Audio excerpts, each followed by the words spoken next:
the losers in Mr. Beast, the marketplace earnings reports, and why Dine-in is out for McDonald's. That's all ahead on this week's Digital Restaurant.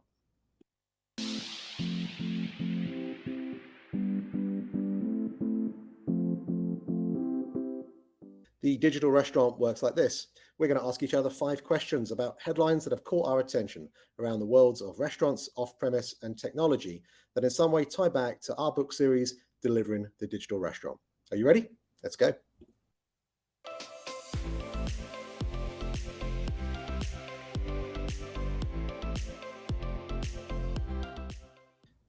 Good morning, Meredith. How are you today? Very good, Carl. How are you? I'm very impressed with our dress code. We're kind of in keeping with our colors. It's very on brand this week. I know. Wow. I did call you this morning and ask you to put on a green shirt. Well, given the fact I'm nowhere near my home, aren't we lucky that I just have to share with you? All right. Well, look, first question is for you this week. I know you've been digging deep into the earnings reports that came out from DoorDash and Uber. What did you learn? Well, I know everyone saw Joe Koskowski's article that said it's very mysterious how Uber and DoorDash keep saying that they're growing, but restaurants are reporting that delivery is starting to decline. I think their reports purposely obfuscate exactly what is going on, and it's a little hard to tell. We've talked before about how DoorDash combines in their results both US and international. They combine restaurants and other verticals, and it just makes it very hard to tell what's going on. When I peel it apart, it appears that they've grown US restaurant orders slightly year over year, possibly down quarter sequentially, but it's impossible to say from the numbers. I think what I found very telling was this paragraph I'm going to quote.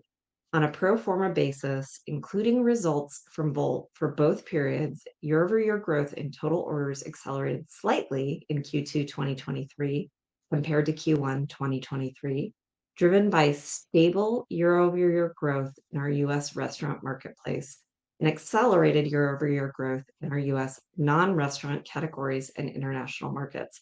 So there's a couple really interesting things in that quote.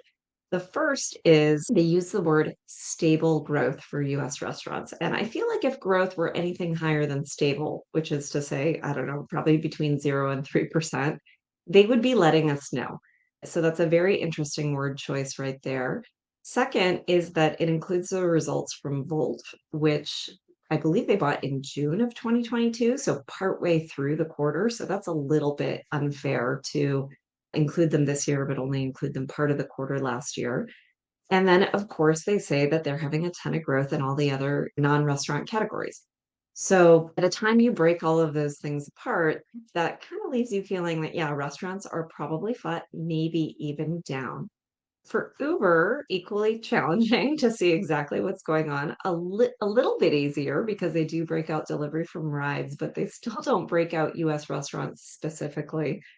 But it would seem delivery gross bookings, they said, grew 14% year over year, and on a sequential basis, up 4% versus prior quarter. Now, again, because that includes a lot of different things, it's not entirely clear what's happening in there, but I'm guessing that orders are flat to down again. And one of my clues is looking at what is happening in grocery e-commerce, where it's a little bit cleaner. Mercatus, the Brick Meets Click report, said that sales fell 7% year over year in grocery e-commerce. There's been a sharp decline in order frequency, and the average basket size is going down. So I think when we look at that happening in grocery and the consumer really reacting to all of the inflation that's going on and prioritizing saving money over convenience, I think that has to hit restaurants eventually. And you're certainly starting to see it in all the reports coming out about traffic being down across restaurants and questions about have they taken too much price? Is the consumer finally capitulating there? I think all of that eventually bleeds into delivery, and it's just hard to tell in the numbers. So that is my takeaway looking through those press releases, and I'm very curious what everyone else is seeing as well. Okay, second question for you, Carl. So dine-in at McDonald's is down to 12% of sales. Mm. Interesting news from Heather had in the Wall Street Journal, this one, Meredith, stating that McDonald's have only 12% of their transactions for dining customers. Now, you with your development background, Meredith, you're often telling me about sales per square foot. And we both know that the average McDonald's has, quite a lot of square feet out there. But I'm not really sure if there's ever a channel sales per square foot. You'll have to tell me if that's the case or not. Because if that was ever done relative to the amount of space dedicated to 12% of the transactions, I'm not sure the math would add up. You were telling me also about the new Go Mobile Taco Bell prototype that's just recently been released, which is focused, of course, on digital delivery, like many of the prototypes that the big fast food and QSRs are releasing out there. And that's a 1,600 square foot unit, which incorporates multiple drive-throughs and a vestibule, which is quite a difference from those units that were being developed 30 years ago at a 2,500 square foot unit, right? So when we look at dining for fast food, there's cost savings beyond just the capital. Operationally, fast food dining space needs regular cleaning. That equals more labor. Labor is also up, of course, as we know. Operationally, fast food dining space requires more upkeep in terms of lighting, heating, maintenance. In fact, on one of the articles I read about this subject, McDonald's franchisees often have to spend somewhere between 300 and 500,000 a decade just on internal refreshing that in-store feel. So there's a lot of factors here which say, well, does McDonald's need to keep building towards this particular type of profile? According to data firm Sasana, fast food firms in general have seen dining traffic drop from 21% before the pandemic to now 14%. So this isn't just a McDonald's thing. That's quite significant. That's like a third drop, isn't it? Just in a few years. And for McDonald's, it's been even more pronounced because before the pandemic, they were at 25% dining. And as I say, now down to 12%. So no wonder that we're seeing all these prototypes out there. Chick-fil-A as well, testing outside kiosks, smaller footprint locations with multiple drive-through lanes. And I think we're going to see more of it. I'm not sure we're going to see necessarily everything come to life in these prototypes that we're seeing out there with multiple levels. Taco Bell also had one, I think, before across multiple levels, right? So there was an elevator, I think, for a Chick-fil-A. There might have been an elevator for a Taco Bell prototype as well. Those things don't necessarily reduce the cost of building those units. But in terms of the amount of square foot dedicated to dining, I think it's going to go down based on this. And maybe it will level off at around 10, 12%, or maybe we're going to see more and more fast food customers choose to eat away from the premises. What are your thoughts? It'll be interesting to see if it ever comes back, if this is just a cyclical thing caused by COVID, that eventually consumers return to their old behavior. But I have a feeling they won't. And I think what we're starting to see is consumers picking a lane, so to speak. They're saying, this is what I use for convenience. This is what I use for experience. If I want to dine in, I'm going to go to this kind of restaurant. And if I want to get something quick, I'm going to go to this kind of restaurant. And I think we'll start to see that really across restaurants in not just dine-in and drive-through, but also in delivery. Okay, third question. This has been a subject hot on many restaurateurs' minds through the summer, fee fatigue and how it's affecting restaurants and restaurant tech. What did you take from this? Fee fatigue. I think that's such a great way to say it. So we talk in our second book about how a really advanced digital restaurant is likely using 15 to 20 different pieces of software all stitched together to try to make a great digital experience for the guest. For the restaurant, it's probably not a great digital experience, right? Keeping track of 15 to 20 different pieces of software, all of the logins associated with that, all of the API connections associated with that, making sure that everything is working and up to date. That's a lot to keep track of. And they each come with their own fee. What this article is really pointing out, aside from the whole toast debacle that we've talked about to death, is just the more general topic of when you're paying 15 to 20 different pieces of software. That probably adds up quite a bit. And restaurants are starting to get more focused on reducing complexity and the cost associated with all the technology that they're using and really demanding ROI. We've talked about this before.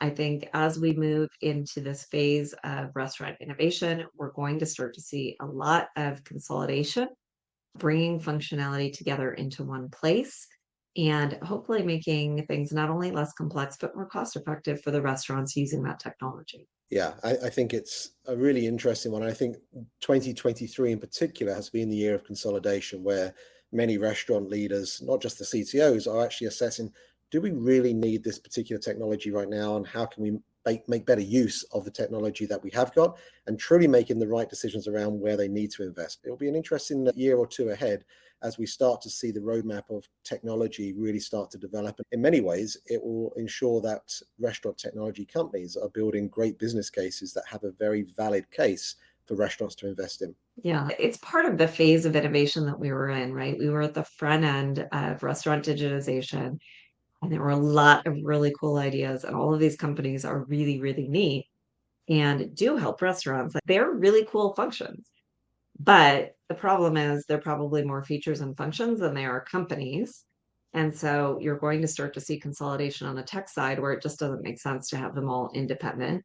But I think what this article is really pointing out is it's not just the supply side, the tech companies consolidating that will drive that. It's the demand side as well. The restaurants want to deal with less complexity and less cost. All right, we have good news this week. GoTab raised $18 million in their Series A. So tell us about GoTab. Who are they? What do they do? And why did someone give them money? Yeah, you're right. This is a very happy news story. Congrats to GoTab and their CEO, Tim McLaughlin. 18 million in 2023 for a Series A round. We don't talk about those types of news stories as much as perhaps we did a year or two ago, do we, Meredith? It's not a startup as such in many ways because they've been around since 2016. So they've been running for quite a while and they've been approaching this business and the product that they've been building at GoTab with a very kind of focused fashion in the sense that they've been doing it very deliberately. This hasn't been something that's been backed by a huge amount of VCs. A lot of it's been self-funded up to this point. And when Tim and you and I met last year, he showed us the product. And I think you and I were particularly excited about what it was really trying to do. Now, they're rolling out this new hardware of their POS and their kitchen display system, as well as something called a pocket POS, which for all intents and purposes means a server can use their smartphone as the POS. And what I'm excited about here is this translates into a better experience for the customer, but also for the back of house team as well. And it does go back a bit to those QR codes that we've talked about in the past, but this is more of the kind that we've espoused to that we like and promotes as best as we possibly can, because it allows the customer to order, pay, split tabs, add to checks halfway through without ever having to speak to someone at the restaurant or to get back in line again. And I think that's perhaps why their focus in particular has been on high volume food halls and breweries. And that's been very much core to their audience that they try and target. And I think that's great for restaurants too, right? Actually having a provider, a technology provider that has a clear focus that can help them know whether this particular provider is a fit for them or not. There are so many folks out there that say, oh yeah, we work with everyone. And that doesn't really help a restaurant really figure out whether they are the right system for them. So I also want to mention the fact that the system has been built with the back of house in mind, because it really helps direct the kitchen team and the fulfillment team to exactly know where they need to be, what items need to go to which table using the RFID technology that they incorporate too. So the fact that this is a win for guests, it allows them to transact with the restaurant on their terms, as well as help the efficiency of the restaurant teams deliver to that, I think is a win-win. Now, they're currently working with 1,500 locations. They're hoping to double their revenues this year, which is huge, of course. And largely their revenue comes from those fees that you were just talking about, the processing fees. But the difference here is that they allow the restaurant to choose who pays, either themselves or the customer. And where a physical card isn't used, the fee is typically about 1% plus 25 cents. The last thing I'll mention on this one, Meredith, is Tim and his family's background is from the brewery space. And so it's great to see how an operator has turned into technologist and how he's basically building that technology with that operation in mind and improving it so that the guest and the restaurant teams are getting a great experience. So good luck to Yeah, Tim and well, the team. We're excited to see what happens from this. I think if I remember his story correctly, he was a technologist who became a brewery That's right. operator, Yes, who yes. became a technologist. I love these stories because it's, I was in software and I left, had some success, went into restaurants and thought, I have a personal problem that I can solve with software, Yeah. and fixed his own brewery and experimented in his own brewery until he made something that was perfect for breweries and now has a company. So yeah, congratulations. That's a fun story. All right, well, on to a less fun story. We obviously broke the news when Mr. Beast put a tweet out there a few weeks back suggesting that perhaps he wouldn't have got involved with Mr. Beast Burger in retrospect. And of course, this has now got into a much bigger fight. Suing and counter-suing going on. Oh boy. Everyone, it seems, is going to lose. Tell us why. Yeah, it's not good. It is very bad look for the restaurant industry, I would say, with suits and countersuits. And virtual brands, I think, are the biggest loser here because a lot of people are pointing at them saying, see, I told you they don't work. And of course, you and I don't think that's the case. I think virtual brands do work. There are many ways in which they can work. I think it is important to remember it is a whole lot like franchising. And when a brand, whether they're virtual or real in the brick and mortar world, when they give that brand to someone else to operate, they have to tell them how to do it, what the expectations are, and then periodically check on them. That is how you franchise, right? There are all kinds of franchise business coaches out in America running around checking on franchise restaurants. Did they do their remodel? Does it look nice? Are they serving the food the way they're supposed to serve it? Do they use the welcome words? Do they use the thank you words? All these things as you go through a transaction. And it would appear that wasn't really happening with Mr. Beast Burger. It wasn't happening enough, even if it was happening, because the food wasn't great. And so virtual brands, biggest loser here, because everyone looks at that and says, there's no way they can work. Where I think what we need to be concluding is we probably need to treat it more like franchising and maybe use technology to do that training, do those checks, figure out how to support all the different restaurants that are executing the brand so that it's consistent across the fleet. When you hear, oh, it's terrible, we don't know if every single one was terrible. What we know is that there was a consistency problem, and that speaks to the power of franchising. Certainly, VDC loses in this. It's not a good look for them because they were the ones who should have been custodying the brand and taking care of it and doing the franchise support, the locational support. And definitely the consumer loses. I think a lot of people tried this product and were disappointed in it. And that's a bummer for consumers, regardless of what kind of brand it is. I'm going to put a question mark around Mr. Beast. And the reason is, of course, getting sued. No one likes to get sued. That doesn't seem fun, but he is giving voice to his followers. And I think this is what YouTube celebrities do so well is they not only put things out there, but they listen to their audience and they give a voice to what they're hearing. And Mr. Beast was listening to his audience and hearing that the results of the product were inconsistent. And maybe he didn't go about fixing that in the right way. I don't know what the whole process was that led up to all the lawsuits, but he gave voice back to his customers and said, this isn't reflective of who I am and what I want to put out in the world. I want to put out excellence. And what I'm hearing from you is that this is not excellent. So I think he may actually end up reinforcing his own brand through this move because consumers will hear, yeah, he's looking out for us. Yeah, it's certainly going to be a very public fight, I think. This has got a lot of interest out there, and I was almost tempted to put the Daily Mail article into this, which if it's in the Daily Mail, it tells you it's going to be something which gets a lot of focus from folks. Well, I'll put that one in the newsletter so people can see it because the pictures were fantastic. Yeah, well, in all the wrong ways. Thanks for that, Meredith. Let's see what happens with Mr. Beast, and hopefully virtual brands don't get tarnished through the halo effect of this one, because as you say, it's one that I think is going to rumble on for a while yet, and there's plenty of very good virtual restaurant companies out there that are helping the industry find extra ways to find incremental business. Well, that's it for this week's Digital Restaurant. I would love to hear your thoughts. What do you think about the future for virtual brands? What do you think about the way in which fast food dining is going to move forward? We'd love to get your comments and also any thoughts around what you'd like us to cover on a future edition. But until next time, thanks for listening. The Digital Restaurant Podcast is available for you to follow and subscribe wherever you listen to your podcasts. Watch us, rate us, and subscribe to The Digital Restaurant on YouTube, and follow along on all our social media Digital Restaurant channels. Thanks for listening.